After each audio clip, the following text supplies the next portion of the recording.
വാറ്റ് filing report പ്രോപ്പറായി maintain ചെയ്യുന്നില്ല എന്നതാണ് പല കമ്പനീസും ചെയ്യുന്ന മിസ്റ്റേക്ക്. FTA ഫോർമാറ്റിൽ കൃത്യമായി supplier name, TRN number, bill number FTAയുടെ ഫോർമാറ്റിൽ നമ്മൾ കൃത്യമായി മെയിൻറ്റെയിൻ ചെയ്യുകയാണെങ്കിൽ FTA ഓഡിറ്റ് വരുന്ന സമയത്ത് നമുക്ക് ഓൺ ടൈമിൽ അത് സബ്മിഷൻ ചെയ്യാൻ പറ്റും. FTA ഓഡിറ്റ് രണ്ട് രീതിയിലാണ് നോർമലി കമ്പനീസിന് വരാറുള്ളത്.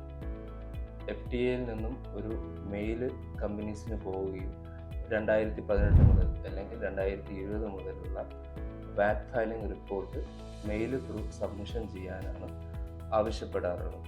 രണ്ടാമത്തെ ഒരു രീതി എന്ന് പറയുന്നത് ഡയറക്റ്റ് FTA ഓഫീസർ അല്ലെങ്കിൽ FTA അതോറിറ്റി കമ്പനിയിൽ വിസിറ്റ് ചെയ്ത് അവരുടെ സോഫ്റ്റ്വെയറിൽ നിന്നോ അല്ലെങ്കിൽ അവരുടെ സിസ്റ്റത്തിൽ നിന്നോ ഡാറ്റ കളക്ട് ചെയ്ത് FTAയിലേക്ക് സബ്മിഷൻ ചെയ്യാൻ പറയും. എഗ്രിമെൻ്റ് എന്നതുകൊണ്ട് ഉദ്ദേശിക്കുന്നത് അതായത് വാറ്റ് ഫയലിംഗ് കമ്പനീസ് അക്കൗണ്ടിങ് കമ്പനിയുമായി ഒരു എഗ്രിമെൻ്റ് ഉണ്ടായിരിക്കണം. എന്നാൽ മാത്രമേ ഓൺ ബിഹാഫ് ഓഫ് കസ്റ്റമർ അല്ലെങ്കിൽ on behalf of authorised person ഈ പർട്ടിക്കുലർ അക്കൗണ്ടിങ് കമ്പനിക്ക് FTA ഓഫീസറുമായി സംസാരിക്കാൻ സാധിക്കുകയുള്ളൂ. പലപ്പോഴും ബിസിനസ് ഓണേഴ്സിന് ഇതിനെപ്പറ്റി വ്യക്തമായ ധാരണ ഇല്ലാത്തത് കൊണ്ട് തന്നെ പ്രോപ്പറായി എഗ്രിമെൻ്റ് കീപ്പ് ചെയ്യാതെയും വാറ്റ് ഫയലിംഗ് റിപ്പോർട്ട് കൃത്യമായി മെയിൻറ്റെയിൻ ചെയ്യാതെയും ചെയ്യുമ്പോൾ ഹ്യൂജ് ഫൈൻസ് വരാൻ ഇത് കാരണമാകും.